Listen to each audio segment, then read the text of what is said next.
तारिक खान साहब, मसला प्रैक्टिकल है दोस्त, क्या बाकी लिखित पढ़त में सब ठीक है, सरकार को अधिकार है, संसद को अधिकार है, हो जाएगा तो कुछ दिक्कत नहीं, ठीक। चुनाव आयोग कह चुका कि हाँ हो सकता है, ठीक। भारत की सबसे बड़ी न्यायपालिका भी इस पर कई बार सवाल उठा चुकी है कि बार बार चुनाव से देश का सिस्टम नहीं बन पाता है, ठीक। और व्यवहारिक सच ये भी है कि जो सरकारें हैं वो ऐसे भी वो फैसले लेती रहती हैं राज्यों में, केंद्र में, जो जहां होता है वो व्यवहारिक तौर पर सही हो ना हो फैसला, जिससे वोट मिल जाए, क्या वो कहते पहले जीत लो बाद में देखेंगे, ये भी होता है क्या। सड़क इधर से उधर नहीं मुड़ सकती, बोले यार अनाउंस कर दो कि मोड़ेंगे, सीट निकलनी चाहिए, बोले भाई साहब नहीं मोड़ेंगे, अरे मोड़ेगी नहीं मोड़ेगी तुम अभी अनाउंस करो, होता है कि नहीं तारिक खान। इन सब झंझटों से मुक्ति नहीं मिल जाएगी। 5 साल में एक बार वोट पड़ेगा, उसी से लखनऊ का चीफ मिनिस्टर तय हो जाएगा और दिल्ली का प्राइम मिनिस्टर। एटा एटावा फर्रुखाबाद के लिए कोई बुरी बात है नहीं। देखिए अमिताभ जी, देखिए हर चीज पे नजरिया लोगों का अलग अलग होता है जी। आप मिक्सचर कैसे कर सकते हैं, केंद्र के मुद्दे और राज्य के मुद्दे दोनों अलग अलग हैं।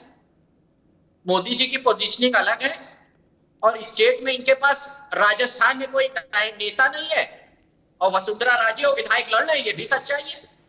आप सेंट्रलाइज करना चाहते हैं कि मोदी के चेहरे वोट दे दो और नीचे हम सीएम किसी को बना लेंगे। एक मिनट बाबू, एक मिनट हम इसमें एक मिनट आपको वस्तु स्थिति बता दें ताकि बहस, फिर ये तो अब ऐसा माध्यम है कि युगों तक बहस सेव रहेगी, लोग देखते रहते हैं और आप लोग जो बोलो वो प्रामाणिक बोलो, अच्छा रहेगा आगे। 2 ईवीएम होंगी मित्र, ठीक। जब आप केंद्र के लिए, लोकसभा के लिए वोट दबाएंगे बटन, ठीक, ये रिएक्शन सुन लो बाबू, तो आप राष्ट्रीय, अंतर्राष्ट्रीय और उस ब्रह्मांडीय परिस्थितियों को दिमाग में रखे, कोई रोक नहीं। जब आप लखनऊ के लिए दबाएंगे तो आप पानी बिजली खड़ंजा दिमाग में रखो, कौन रोक रहा है, कोई रोक है क्या उस पर? नहीं। ये किसने कहा कि एक ही मुद्दे पर फोर्स किया जाएगा? ना ना, ननकू को आजादी होगी, भाजपा को वोट दे लखनऊ के लिए और सपा को वोट दे दें दिल्ली के लिए, ननकू की आजादी है, कौन रोक लेगा? मैं बोलूं सर जी। देखिए निकाय चुनाव में पार्षद और मेयर के चुनाव एक साथ होते हैं, जहां सिंबल कॉमन होता है और कैंडिडेट मजबूत होता है, दोनों जीत जाते हैं। कोई वजह होगी। देखिए 2 चुनाव में आपने कहा, आपकी बात से मैं पूर्णतः सहमत हूं कि आप भैया नीचे वाले को नीचे ऊपर कर लेते हैं, नीचे स्टेट को कर देते हैं, ऊपर केंद्र को कर देते हैं, नीचे अपने हिसाब से दे दो, ऊपर अपने हिसाब से दे दो। लेकिन मैं खुद निकाय चुनाव लड़ता रहा हूं, बड़ा प्रभाव पड़ जाता। मैं ये कह रहा हूं चलिए ये व्यवस्था ले आइए, कोई दिक्कत नहीं है, आप ले आइए, लेकिन आप मिक्सिंग नहीं कर सकते स्टेट के मुद्दे। कौन मिक्सिंग कर रहा है? किसने कहा भाई? होगी मिक्सिंग। ना ना, किसने, कैसी बात कर रहे हो? एक मिनट रुक जाओ। इस देश में एक बात मेरी छोटी सी सुनिए जी, छोटी सी सुनिए जी। मोदी जी का चेहरा केंद्र के लिए केंद्रित है, ठीक है। आप राजस्थान मोदी जी के नाम पर लड़ेंगे और साथ में चुनाव हो जाएगा, तो आपके जो प्रचार होंगे वो केंद्र पे बेसिस होंगे। अरे भाई हम ये कैसी बात कर पाएंगे? ठीक, तारिक एक बार रुकिए, शैलेंद्र अभी नहीं आएंगे भैया। ये कमल फूल के सिंबल की ताकत को कम नहीं कर पाएंगे। मैं ये कहना चाहता हूं, अभी रुकना होगा बाबू, अभी रुकना होगा। ये छूट राहुल गांधी को भी है। भैया आलोक जी, यार एक बात, मल्लिकार्जुन खड़गे को राष्ट्रपति, प्रधानमंत्री किसी के लिए उम्मीदवार घोषित कर दे, कौन रोक रहा है? या खुद हो जाए क्या? लड़ना चुनाव। आज क्या लड़ाई इस बात की है कि मोदी का चेहरा बड़ा है इसलिए ये बेच नहीं आना चाहिए? मैं समझ रहा हूं एमआरआई में कुछ और आ रहा है, दर्द कहीं और है, ये भी मैं जान रहा हूं। क्या मशीन ठीक है नहीं आ रही है एमआरआई, दर्द कहीं और है। त्रिपाठी जी भी पुराने आदमी समझ रहे हैं कि ये खेला क्या है, इसीलिए मुस्कुरा रहे। आलोक जी ये भी समझ रहे कि गुरु आपकी ठीक हिट किया। आलोक जी देखो, वो सब लोग कहे, हमने उत्तर दे, तर्कपूर्ण उत्तर रखने की कोशिश की, लेकिन हम आपसे फिर भी कहेंगे कि गुरु आप भी चैन से नहीं बैठते। नहीं, आपने बवाली चीजों की एक लिस्ट छोटी डायरी में लिख के रख रखी क्या अंदर, और टाइमिंग बोले गुरु जब आएगा मौका। और एक बात कह दूं, फिर आलोक जी उस पर उत्तर दे देंगे त्रिपाठी जी से और तारिक खान से। भाई देखो, मोदी जी की राजनीति झटके देने वाली है। क्या भाजपा को भी झटका लगता है। इनसे पूछिए आलोक जी से, भाजपा वालों को भी कुछ नहीं पता होता है क्या होने वाला है। क्या आलोक जी गलत तो नहीं कह रहा? ठीक।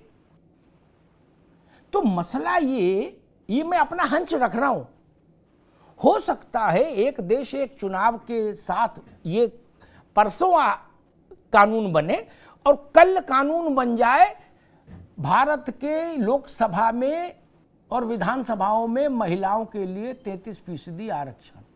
लिख लो मेरी बात को, फिर बाद में फिर डिबेट करो, झटका खाओ, कहे हमको बताया नहीं। क्या ये संघी गण क्या है का संविधान की कत्ल हो गई और लोकतंत्र का हत्या हो गया। पिछली बार जैसा विरोध कर लिए थे सपा वाले और लालू जी की पार्टी वाले, अब की विरोध नहीं कर पाओगे। गंगा में बहुत पानी बह गया और कांग्रेस तो ताली बजाने के लिए मजबूर है। क्या ताली बिना बजाए कहीं जा नहीं सकती, चाहे अंदर से कितना भी दुखी हो जाए कि क्या बवाल कर दिया।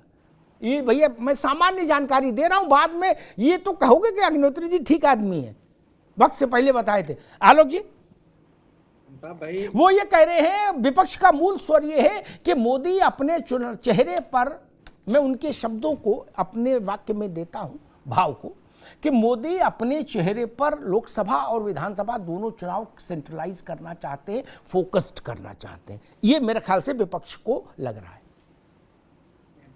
निश्चित रूप से मुझे लग रहा है बहस में शामिल होके कि चोट बड़ी गहरी लगी है।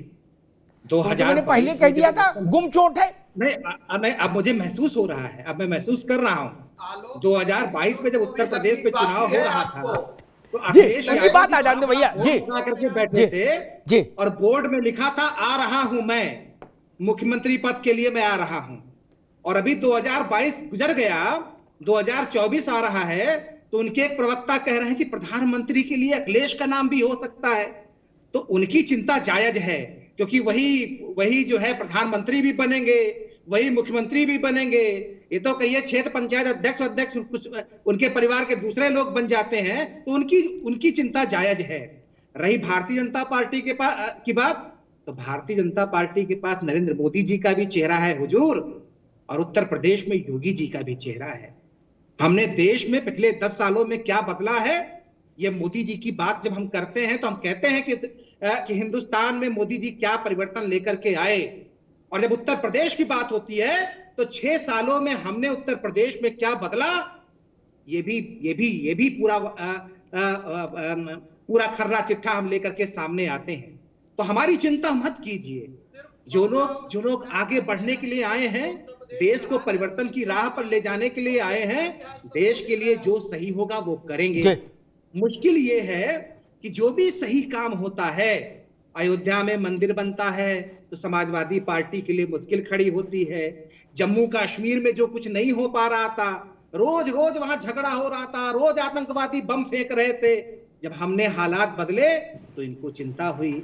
मथुरा काशी में क्या होना चाहिए ये भी बदल सकते थे, हमने वहां के हालात बदले और हालात बदलने की कोशिश कर रहे हैं। मुस्लिम महिलाओं की बेहतरी के लिए काम तो ये भी कर सकते थे।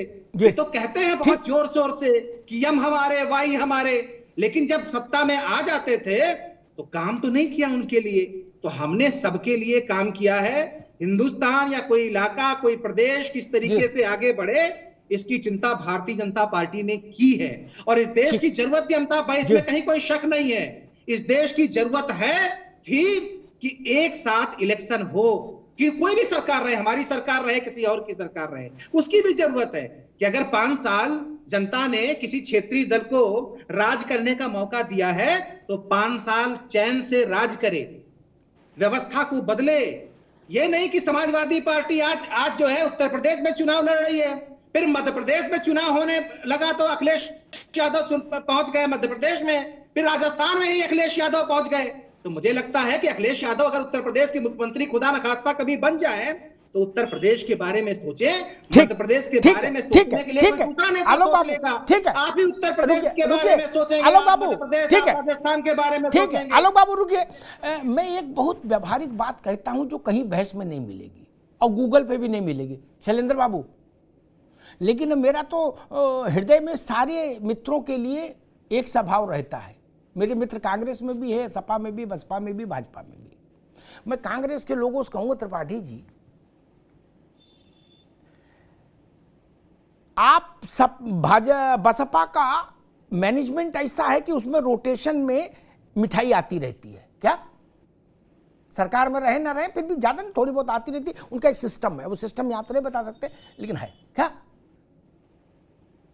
सपा को अभी 12 तक ये सरकार में थे ही, तो इनके पास भी इनने जो खराब ना होने वाली मिठाई है वो तो रिजर्व में रखी ली है। क्या तो गाड़ी घोड़ा बस कार मेंटेन कर लेते हैं। क्या आप सोचो, बार बार के चुनाव, हालत ये हो गई कि प्रतापगढ़ में दफ्तर जिसका था उसने खाली करा दिया, तो इलाहाबाद वाले ने नोटिस भेज दिया कि आपने बिल नहीं दिया, किराया नहीं दिया। क्या वो तो नसीम भाई थे, नसीमुद्दीन जी, तो वो थोड़ा बहुत कांग्रेस कार्यालय में पैसा लगवा दिए अपना, नहीं पर्दा डलवा, कुर्सी मेज। फाइनेंशियल क्रंच से भी तो उबर जाओगे आप लोग, नहीं उबर जाओगे? लंबे समय तक सरकार में बातें कोई नहीं बताएगा, मेरे जैसा बैल मिश्र बताएगा। लंबे समय तक सरकार में न रहो तो चंदा भी कोई नहीं देता, सच्ची बात तो ये है। क्या अमिताभ जी, कभी कभी लगता है ऐसा शुभचिंतक किसी को न मिले। लो नहीं, अरे भाई हम कह रहे तो क्या करोगे, अपनी जेब का कहां से लगाओगे, कहां से लगाओगे बताओ? एक ही बार लड़ लो भैया, जनेऊ तिलक और ब्याह सब एक ही बार में कर लो, कम से कम 4 बार का खर्चा तो बचेगा। मिल जाए तो दुश्मनों की जरूरत ही नहीं। ले तो आपकी वक्तव्य से समझ में आ रहा है, आप देख रहे हैं कि मोदी जी को इतनी गहरी चोट बैठी है। त्रिपाठी जी, अच्छा एक बात बताओ, आपके पास खर्चे की समस्या है कि नहीं है? है नहीं है, पैसे की समस्या नहीं, हमारे साथ जनता खड़ी है और जनता वो कैसे बात कर रहे हो? हम भी जानते हैं, आप भी जानते हो। हिमाचल में देखिए, बताते हैं, कर्नाटक में देखिए, के लिए तो समस्या है, राहुल गांधी जी के लिए तो समस्या है। कभी कर्नाटक भेजेंगे, कभी राजस्थान भेजेंगे, कभी मध्य प्रदेश भेजेंगे, तो विदेश के दौरे पे कब जाएंगे? आप बोल रहे हैं शादी के लिए आप दुखी हैं तो महंगाई आपने बढ़ा दी है। गांधी जी परेशान है, कभी लालू यादव जी चिंता जाहिर करते हैं। दिया है, स्वास्थ्य व्यवस्था भैया रुक जाओ, रुक जाओ।